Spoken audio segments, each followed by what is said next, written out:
Sup guys, Haking here, bringing you another Resident Evil video, this time on Resident Evil 0 Remake, along with some other stuff regarding Code Veronica. So, a few days ago there was this supposed leak from another new user, not DOS Golem, and before that we also had a confirmation sort of leak from MP First, who pretty much said, oh yeah, this is real, this is legit, this is happening, etc, etc. So yeah, we're going to go through those. First, I'm going to read a post from DOS Golem, of course. Before I begin, remember to like and subscribe, please. And yeah, he pretty much says that the post from MP First is legit. So yeah, let's go through that first before we go into the newer leaks that we've gotten. Remember to take all of this with a grain of salt. None of this is officially confirmed. But there's some new info here that makes me sort of go, ooh, interesting. I'm hoping it's true, but we'll see, So first up, this new Resident Evil 0 Remake leak rumor is true, and I believe the first real details on RE0 shared online outside me talking about its existence. Delay, change of hands on developer and 2028 release window previously. Okay, so yeah, he says this is legit. Okay, fair enough. We'll see how legit it is when it ends up being revealed and we learn more about it. But I imagine if this is coming out in 2028, we won't see a confirmation until 2027. So we're at least 2 years away from a reveal. Unless Capcom decides to promote this game during the 30th anniversary next year. So probably after RE9 comes out. Maybe, just a big maybe, Capcom will do like a big showcase and they will reveal Code Veronica and RE0. That would be really cool.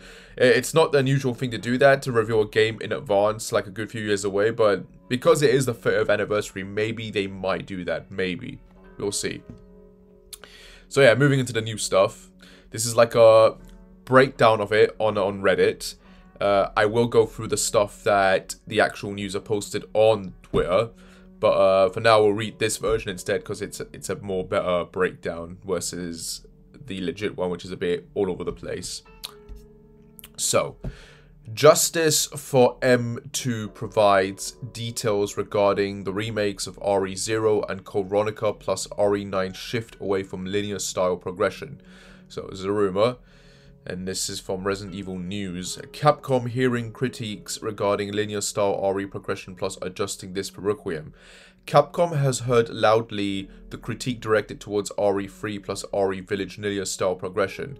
Capcom experimented with open levels during RE4 with a dose of restraint as to not divert from the original's pacing. Fully expect RE9 to return to Metroidvania levels plus routing. Okay, yeah, I'm all for that. I didn't really think RE8 was that linear, to be honest. Like, you were sort of going all over the place. I guess it was linear, but like you needed like certain things to progress into the next areas, I guess. I don't know. Like, so I wouldn't really call it linear. Do you know what I mean? Like, to be fair, when you think about it, every Resident Evil game is sort of linear. I guess with the exception of maybe the first 3 or maybe the first 4, in this case if you count Code Veronica, in that you needed like specific key items to get through areas, so you keep going back and forth and backtracking. So I guess you could say Resident Evil Village didn't have a lot of backtracking, and Resident Evil 3 Remake clearly didn't have a lot of backtracking, so I guess, but I still enjoyed playing those games, you know? Like, they were fun to play. But for RE9 to go back to that format of like what RE1, RE2, and the original RE3 did along with Code Veronica and just sort of backtracking at that, yeah, I don't mind that. That's cool. It's classic Resident Evil, so yeah, go for it. Resident Evil 0. So this is the meat of things. Let's go through this. It leans towards RE2 as opposed to RE3. Both characters having distinctive character traits abilities. Example, Billy with more health and able to receive increased damage, holds true with expansions. Puzzles should be in plentiful supply, no scrimping out in that area. Okay, cool. I like puzzles, keep that in.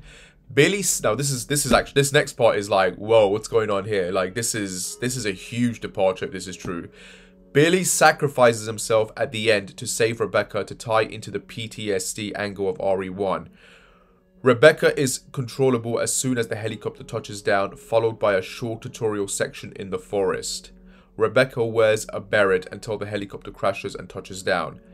The game is a huge reimagining in the vein of the RE1 remake, but it makes up for it by retaining each cool area. Sequences have been rearranged, remixed, however. Okay, so let's go through this part. This is crazy. So Billy is gonna sacrifice himself to save Rebecca, and he's gonna die at the end.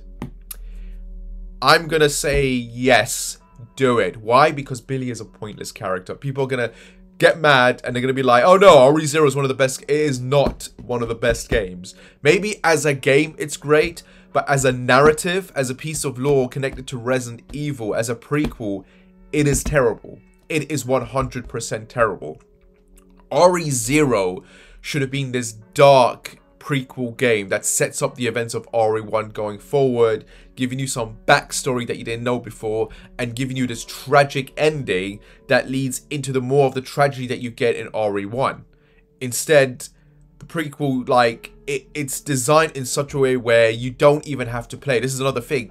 RE0, you could skip it. You could easily skip RE0 and you wouldn't miss anything important. Oh, the T-Virus was made from leeches. Who cares? Oh, James Marcus was one of the founders. Who cares? You read about him in Lost in Nightmares and that. So you get some of the backstory there in RE5 and that. It doesn't really matter. Like, he's a pointless character who's never really talked about or revealed until RE0. And then after that game, he's pretty much forgotten until RE5 again. And then that's it. Like, he's such a meh character. If you want to make a proper prequel, like in the vein of like Metal Gear Solid 3 and Devil May Cry 3 and Halo Reach, you got to go for that sort of ending where it's like, it's dark, it's depressing, and it's going to lead into these events, and you'll be able to look back and go, man, like, these guys went through hell, and this is what happened. And Billy's sacrifice in saving Rebecca would be kind of important, because Rebecca will be important in helping and saving Chris in RE1. So that would have meaning. Do you know what I mean? Like, if they do it like that in such a way, it would have meaning. And you got to keep in mind, Billy is a character that's only ever appeared once, and that's in RE0. He's never mentioned outside of that game ever again. He's never brought back. I know some people say, well, they can still bring him back, but bring him back and do what? The guy had, like, the biggest connection the character had was to Africa, right? And even then, it had nothing to do with anything regarding Umbrella and their time in Africa. Unless there was something there in the game that hinted at it, which I think at one point it sort of tried to do, but then they never really did anything with it. You get to RE5 and Billy's not in that game. If you're going to keep Billy alive, the best thing to do in terms of bringing him back would be to have him as an NPC character in RE5 Remake and do something with him there. Otherwise, what's the point? Do you know what I mean? Like, if he's not going to come back and you're not going to do anything with him in the future, have him die. Like, his entire character arc is him trying to, like, make up for failing to protect those villagers from his group, from his team. Like, because they slaughtered them. But was that the reason? Did he help out? Did he not? Like, he says he didn't have any involvement in it. He tried to stop it and then he got framed for it. Right? Like, it will be a powerful thing, like, if he ends up sacrificing himself to save Rebecca and Rebecca ends up continuing on with her journey, with her survival, like, and again, this could lead into an RE1 remake properly, with her having PTSD of Billy dying and her having to make amends by protecting Chris and getting out as well, like, and helping him. Do you know what I mean? Like, there's a depth there if they do it right, and I'm all for it if they do it right. That said, from what I understand or hear, the original RE0 was meant to have multiple endings, and one of the endings was meant to be a bad ending where Billy dies. So maybe this could be them trying to implement the multiple endings, and this could just be an ending where Billy dies instead, and he's still going to live in the canon one. Personally, I'd say kill him off. Kill him off. Like, I'm all for them killing him off, because he is a pointless character. In the long scheme of things, in the long scheme of Resident Evil and its story and lore, he needs to go. I know some people are going to be like, well, what about Carlos? Carlos needed to live so he could fly the helicopter. So, there's that. Billy ends up escaping. Like, he ends up surviving and then he leaves in the forest. In the forest where all the dogs and monsters and shit are. Like, how would he get out of that alive? The stars couldn't get out of that alive. You expect... And before it says, well, the stars actually... No, they didn't. The stars members had to escape into the bloody mansion in order to at least survive the dogs, for one thing. You're telling me that if they'd been there in the forest, they could have made it out without going? No, they would have died. They would have died. Forrest died. Kevin died. Like, so no, it's dangerous. It's dangerous. They wouldn't make it. They wouldn't make it. Like, with the amount of ammo and weapons they had. They wouldn't. And I don't believe for a second Billy would have survived either. He would have died on his way trying to escape the forest. There's just no. He needs to die. Period. End of. But yeah, enough of that rant. Rebecca is a controller. Okay, so that's cool. I'm hoping this is a case of we get some development of Bravo team. So we touch down, we interact with Bravo team, we get some character development. And hopefully some of these characters like Enrico, Forrest, Kenneth, and Richard will be in the game in small roles here and there, hopefully. So it's going to be a huge reimagining. Like RE1, in the vein of RE1, but it makes up for it by retaining. So I don't get what it means that it's going to be a huge reimagining in the vein of, because RE1 wasn't a reimagining, it was a full-on remake, technically speaking, with some expansions. Now, if you'd compared it to RE2, that would make more sense, because, and this is another thing, it's kind of weird when it says it makes up for it by retaining each core area. RE2 and RE4 remakes retained each core area. The exception being that with RE2, the sewers and the lab were pretty much reimagined, but those areas were still in there. Same with RE4 remake, the village, castle, and island were retained, but they were reimagined. So I imagine the train and the training facility and the underground lab and the warehouse, the factory are all going to be retained, but they're going to be reimagined. So it makes a bit more sense, I guess. So yeah, RE remake should feature online co-op. I don't know how to feel about that. Online co-op. You're not going to have offline. You're going to have online co-op, but you're not going to have offline co-op.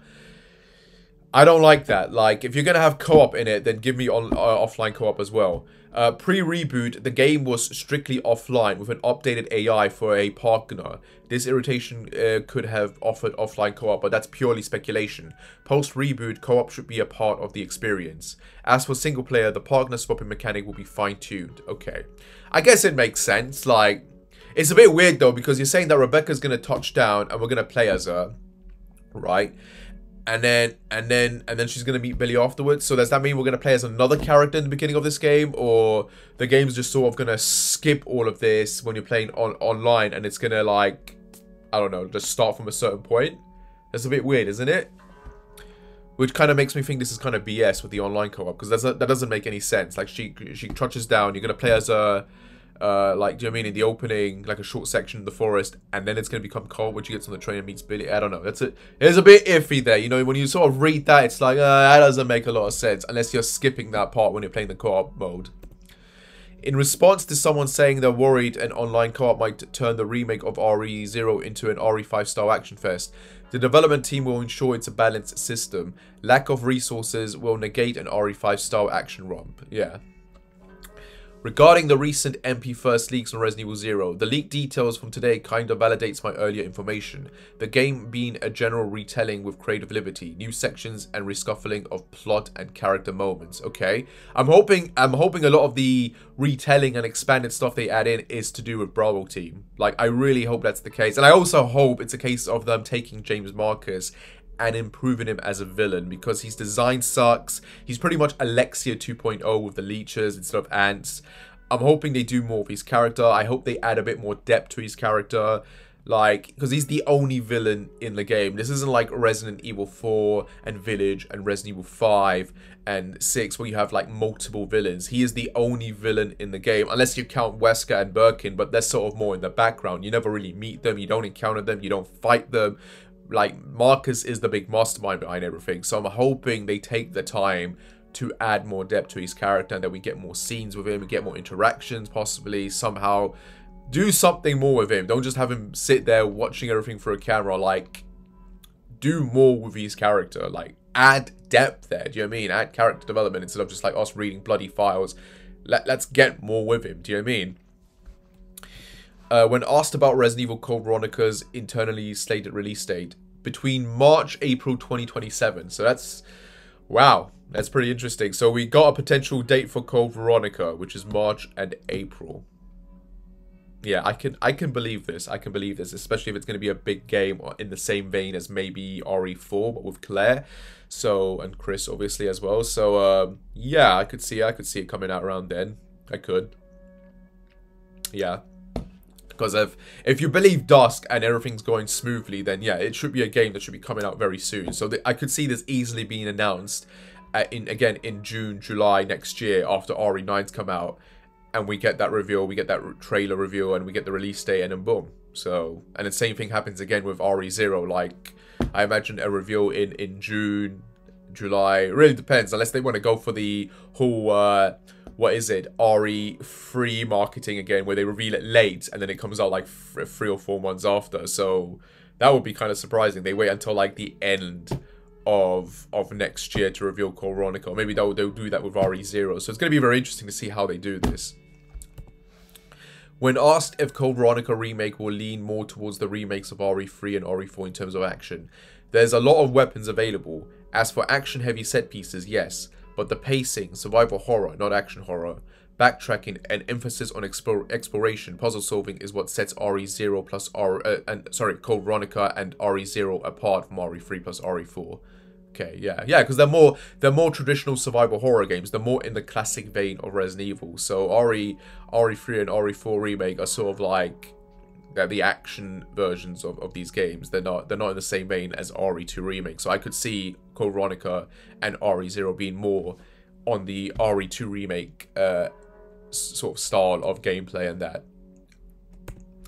In response to being asked if what he had said before about RE9 having areas inspired by the destructible environments from the RE4 remake still being true, and if this was in reference to Raccoon City, destructible environments, there was barely a destructible environment. It's not really, maybe just the first section that was it. So they're probably looking to one-up RE4 farm area with Ada in moment-to-moment gameplay. We've seen glimpses already in the Requiem demo with Big Mama sabotaging the electricity overhead and bursting through walls, all occurring during gameplay. Look out for more of that in a wider sense. Okay, interesting.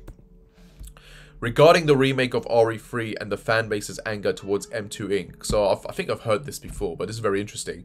Capcom from the outset had the outline for the direction of the RE3 project in terms of both budget and design. The original's director, Kizuhiro Aoyama, was asked to reprise his role and oversee the RE3 remake, but once he heard of Capcom's ambitions, he turned the offer down. M2 didn't direct the RE3 remake. Redworks, Kiyohiko Sakata directed it. M2 only devoted 4 developers to the entire project and in small support capacity. Redworks had entire 6 or 8. K2 had 50 plus staff members. Eternal Capcom staff had 100 plus staff members. It's a misplaced anger. I don't know what MB means, but by Redworks, he's referring to Redworks Inc. By K2, he's referring to K2 Co. Okay, so if this is legit, M2 didn't really have much to do with RE3 Remake. It was Redworks and K2. So I'm going to have to try and remember these different side teams there, but very disappointing, because it seems they had a big enough team, especially with the Eternal Capcom staff, and they still screwed it up. Like, I do think RE3 Remake is a good game. It's just not a good remake. I have to keep emphasizing on this. It is a good game. It is just not a good remake. And the biggest problem with that game really is the fact that it's like a rushed version of RE3. I will say this though, it's a far better retelling than compared to the Umbrella Chronicles version, which didn't even have any of the characters with the exception of Joe and Carlos, and the Nemesis didn't appear until like the very last chapter in that game. So that was a piss poor retelling. At least with the RE3 remake, you had all the characters in there along with a new one. And, you know, it had, at least you went to, like, the hospital and you had, like, the underground lab and that. So, at least there was stuff there. At least there was stuff there that was, like, it followed the plot. But, yeah, it did feel like a very quick, condensed version of the original RE3, sadly. And, yeah, that's pretty much it from this side of things. So, now moving on. So, we got all of this. Do you have any information? So, this is pretty much the stuff he said online, where he pretty much revealed its online co-op. You know, RE0 should feature online co-op. Here, when he was talking about Billy sacrificing himself in one post, her wearing the beret. So this is all the original posts that this dude posted. Justice for M2. Yeah. Yep, this is pretty much everything he said already. Yeah. And that's that. There was a new thing he said, and this is this. So, Nicole Tompkins is to voice Alexia in Code Veronica Remake. So, Nicole Tompkins is the voice actor for Jill Valentine in Resident Evil 3 Remake and Death Island. She's going to voice Alexia, apparently. Stephanie, voice actor of Claire in RE2 Remake, reprises her role as Claire's voice actor in Code Veronica Remake. So that's great. They're bringing her back. Brilliant. Keep the continuity. We don't want another Ada Wong situation. I find this a tad underwhelming. Reusing voice actors to voice various characters has never clicked for me. Nicole, Jill, Elena, and One Lady D's daughter. I don't have a problem with this. I don't have a problem with them reusing voice actors. They're voice actors. Their job is to voice act, okay? Unless you're gonna have like Carlos and Chris in a same game one day. I don't think that's ever gonna happen. So therefore, I don't have a problem with them using, you know, is it Jeff to voice both Carlos and Chris in these games. So like, that's fine for me. Do you know what I mean? I don't have a problem with this. I think that's fine. It saves the money as well, and it's less of a hassle. Like, I feel like this is Capcom's way of attempting to retain voice actors instead of constantly changing them every single game. Do you know what I mean? Like, they already done that with Ada, unfortunately, but hopefully they keep it the same with the majority of these actors going forward with a lot of the remakes. So hopefully Chris's voice actor is going to be the same going forward with Code Veronica and a potential RE1 and / the RE5 remake and maybe RE6 and Revelations 1. And same with Nicole, like she continues to play Jill going forward, and any other characters, actors, they get to play potential other characters. So fingers crossed it all turns out fine. But yeah, that's pretty much it, guys. That's pretty much all I have here regarding all this new RE info.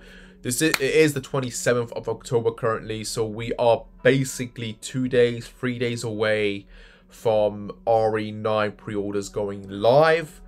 And potentially getting a new story trailer. So we're not getting anything gameplay wise, but we're supposed to be getting a trailer celebrating the 30 years of Resident Evil, and hopefully we're going to get some new info regarding RE9. Hopefully whatever this footage we're going to get is going to tease something new and something we want to see. I am hoping for Leon. I'm hoping we get a tease of Leon. I will take any character, actually. I will take any returning character at this point. As long as we get a returning character, whoever it is, I'll be satisfied. Do you know what I mean? Well, actually, as long as it's not Chris. But they pretty much said he's not in the game. So, as long as it's someone else, I'm cool, okay? But yeah, guys, I hope you liked this video. As always, remember to like and subscribe, please. And I shall see you when I shall see you. Take care. And yeah, depending on when I upload the next videos and that, I just want to say have a great Halloween. So yeah, bye guys, bye, see you soon.